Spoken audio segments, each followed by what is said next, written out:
الحمد للہ رب العالمین والصلاة والسلام علی سید الانبیاء والمرسلین وعلی آلہ واصحابہ اجمعین ومن اتبعہم بإحسان الی یوم الدین۔ محترم بھائیوں اور دوستوں، دینی ماؤں اور بہنوں، ایک نہایت اہم موضوع پر گفتگو ہو رہی تھی کہ غیبت کیا ہے اور غیبت کس موقع پر ہمیں کسی کی غیبت کرنا جائز ہوتا ہے اور یہ ضرورت کی چیز ہے۔ اور آج ہمارے معاشرے میں اور ایک ایسا ٹاپک ہے، آپ دیکھتے ہیں کہ کبھی عورت کو ضرورت پڑتی ہے کہ اپنے شوہر کے عیب کو ظاہر کرے، کبھی اولاد کو ضرورت پڑتی ہے کہ اپنے ماں باپ کے عیب کو ظاہر کرے، کبھی باپ کو ضرورت پڑتی ہے کہ اپنی بیوی کی شکایتیں کسی سے کرے، یہ ضرورت کی چیز ہے۔ کبھی انسان کو ضرورت پڑتی ہے کہ انسان پاس پڑوس بھائی بہن کی، تو اس لیے اس ٹاپک کو ذرا اچھی طرح سمجھیں تاکہ ہم اپنے آپ کو برائیوں سے، گناہوں سے بھی بچائیں اور اپنے جائز حدود اور جائز حق کو حاصل کرنے کے لیے اس کو استعمال بھی کر سکیں، جس میں ایک چیز ادھری کیا، یعنی اپنا حق لینے کے لیے، اپنا حق لینے کے لیے، اپنا حق لینے کے لیے ایک عام چیز ہے۔ ہم نے جو حدیث پیش کی، بیوی اپنے شوہر کی، صحابیہ ہندہ رضی اللہ تعالی عنہ اپنے شوہر ابو سفیان کی شکایت کر رہے اللہ کے رسول سے، لیکن یہ نقطہ یاد رکھیے گا، یہ اپنا حق لینے کے لیے اپنی شکایت، حق لینے کے لیے شکایت اسی سے کریں جس سے حق دلوانے کی امید آپ کو ہے۔ سوشل میڈیا میں نہ ڈال دیں، عام لوگوں سے کہنے کی ضرورت نہیں ہے، اس میں آپ کی بھی عزت نہیں رہتی۔ کوشش یہ کریں کیسے کہ عام طور پر جس سے امید ہے کہ ہاں اس کا اثر ہے، اس کا پاور ہے، وہ صاحب اقتدار ہے، وہ صاحب قوت ہے، اس سے شکایت کرنے پر ہمیں اپنا حق مل جائے گا، تو یہ جائز ہے، اس میں کوئی مذاکرہ، کوئی حرج نہیں ہے۔ نمبر 2، گواہی دینے کے وقت، گواہی، مدعی اور مدعا علیہ کا معاملہ کورٹ میں ہے، قاضی کے سامنے ہے، یا ہمارے بر صغیر پاکستان ہندوستان میں کبھی ایسا ہوتا ہے کہ کورٹ سے پہلے اپنے گاؤں، اپنے رشتہ داروں، اپنے گاؤں خاندان کے بڑے لوگ بیٹھ کے کوئی فیصلہ کرتے ہیں، یہ سب اسی میں ہے۔ تو وہاں کسی جرم کو ثابت کرنے کے لیے کبھی گواہ کی ضرورت پڑتی ہے۔ اب گواہی دینے کے لیے آپ آئے تو لازمی چیز ہے، اگر ایک شخص نے کسی کا مال چرایا ہے، اب اس کو چور کہنا، اس نے چوری کیا، یہ بہت بڑی بری چیز ہے، لیکن اب جس کا مال اس نے چرایا ہے اس نے کیس دائر کیا اور آپ کو گواہ بننا پڑا۔ اب آپ گواہ دینے کے لیے اس کے عیب کو ظاہر کرنا آپ کے لیے ضروری ہے۔ آپ بتائیں کہ ہاں وہ چور ہے، وہ چوری کرتا، اس نے چوری کیا ہے۔ دیکھیں، یہ ایسا موقع، ایک میں نے صرف چور کی مثال دی، یہ معاشرتی زندگی میں ہر چیز کو اسی پہ خیال رکھیں کہ جہاں گواہی دینے کے لیے، شہادت گواہی دینے کے لیے آپ کو ضرورت پر پیش کیا جائے، نہیں بھائی میں تو کسی کی شکایت نہیں کرتا، تو آپ اگر کسی کی شکایت نہیں کریں گے تو وہاں حق والے کا حق نہیں ملے گا، اور مجرم کو اپنے جرم کی سزا نہیں ملے گی، وہ زیادہ نقصان دہ ہے۔ اسی لیے شریعت نے ہمیں جائز کیا قرار دیا کہ ہم اس کے عیب، یعنی اس کے چوری کو ظاہر کریں، یا وہ شرابی ہے یا کیا چیز ہے، جو اس وقت آپ کو ضرورت ہو جس چیز گواہی دینے کی، آپ گواہی دیں۔ گواہی دینے میں کوئی مذاکرہ، کوئی حرج نہیں ہے۔ جیسے اس سلسلے میں بہت ساری روایات اور واقعات ہمیشہ سے، خیر القرون سے لے کر کے آج تک، یہ اسلامی اصول ہے کہ گواہی دینے کے وقت آپ اس کے عیب کو ظاہر کریں، لیکن ایک چیز یاد رکھیے گا، وہی عیوب ظاہر کریں، اتنی ہی غیبت کریں جس کا تعلق اس قضیے سے، اس کیس سے ہے، اس کو اس طرح سے سمجھیں۔ ایک انسان شکایت کر رہا ہے کہ یہ عورت جو ہے اس نے میرے بچے کو تھپڑ ماری، یا یہ ہمارے جانور کو نقصان پہنچایا۔ اب آپ نے قاضی سے کہا یا پنچایت میں بیٹھے لوگ اس کو بلاتے ہیں، بھائی کیا خیال ہے اس عورت کے بارے میں، آپ جانتے ہیں؟ ہاں میں جانتا ہوں، یہ اس کی عادت ہے، یہ حرکت کرتی اس نے کیا ہے، بس اسے۔ لیکن آپ کہہ رہے صاحب یہ نہیں، یہ تو بڑے بڑے کام کرتی، اس کی یہ بڑی فاحشہ عورت ہے، یہ شوہر کی نافرمان ہے، یہ پڑوسین کو تکلیف دیتی ہے، یہ فلاں جگہ جاتی ہے۔ نہیں، یہ جائز نہیں۔ جو مسئلہ ہے اسی کے متعلق وہی عیوب ظاہر کریں جس کا تعلق اس قضیے سے، اس مسئلے سے ہے، باقی اور اس کے گناہوں اور جرائم کو آپ کو بیان کرنے کی ضرورت نہیں ہے۔ نمبر 3 بڑی اہم ہے، غیروں کو کسی کے شر سے بچانے کے لیے، غیروں کو کسی کے شر سے بچانے کے لیے اس کی غیبت جائز ہے، اس کے عیب کو ظاہر کرنا ضروری ہے۔ مثلا صحیح بخاری وغیرہ کی روایت، صحیح بخاری کے علاوہ بھی بڑی تفصیل ہے اس حدیث کے اندر، میں صرف بخاری کی نہیں بلکہ اس کے متعلقات، شواہد اور اس کے جو بہت طرق دوسری کتابوں میں اس سب کا خلاصہ پیش کرتا ہوں تاکہ عبرت و نصیحت بھی ہو اور یاد بھی رہے۔ حضرت عائشہ رضی اللہ تعالی عنہ نبی علیہ السلام کے ساتھ کمرے میں بیٹھی ہوئی تھی، کمرے میں ہیں، دور سے ایک شخص چلتا ہوا نظر آیا، دور سے۔ نبی علیہ السلام نے بلایا، عائشہ سنو سنو۔ بلا یا رسول اللہ۔ آپ نے فرمایا دیکھ رہے ہو وہ آدمی جو جا رہا ہے بئس اخو العشیرہ، اللہ اکبر، عائشہ بئس اخو العشیرہ، وہ شخص جو جا رہا ہے، دیکھ رہی ہو نا، اپنی قوم کا سب سے بدترین انسان ہے، اس سے برا اس کے خاندان میں کوئی نہیں۔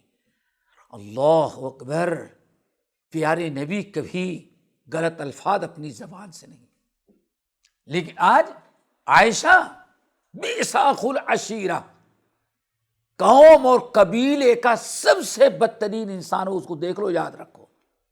حضرت عائشہ نے دیکھ لیا، یاد رکھا۔ ام المومنین عائشہ رضی اللہ تعالیٰ عنہ کہتی ہیں تھوڑی دیر کے بعد نبی علیہ السلام کا دروازہ کھٹکھٹا،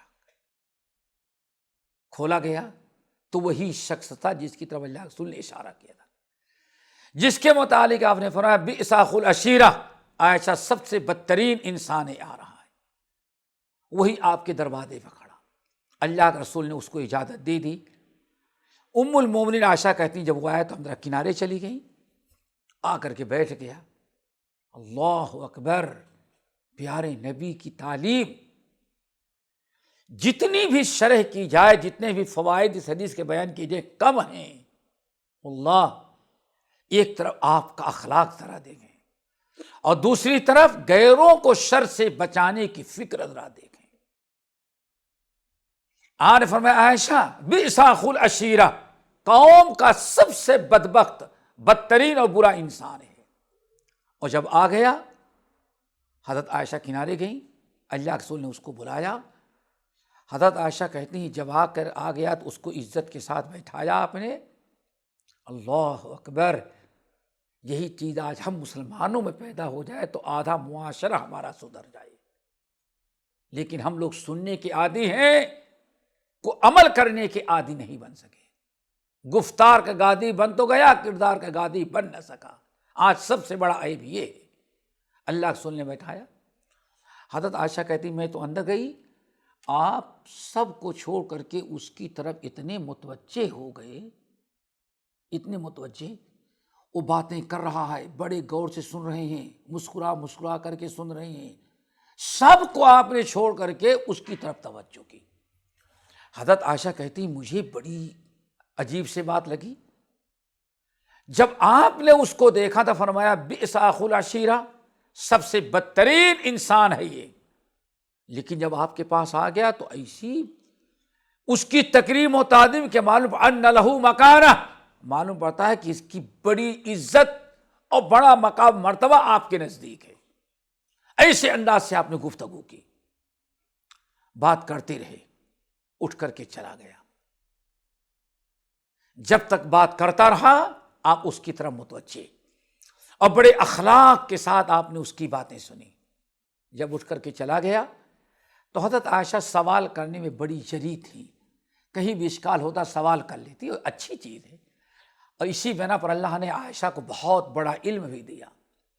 کہنے لگے یا رسول اللہ، آپ نے جب اس کو دیکھا تو فرمایا کہ سب سے بدترین آدمی ہے، اور وہی آدمی جب آپ کے پاس ملنے کے لیے آیا، آپ کے پاس بیٹھ گیا، تو ایسے انداز سے آپ اتنی عزت اکرام اعزاز کے ساتھ بیٹھے، معلوم پڑتا ہے کہ کوئی بہت اونچے مقام مرتبے کا آدمی ہے۔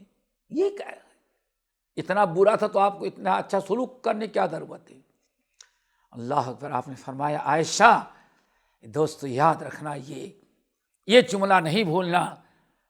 اللہ کے رسول نے فرمایا عائشہ مجھ کو تم نے کب بد اخلاق پایا ہے؟ اللہ اکبر۔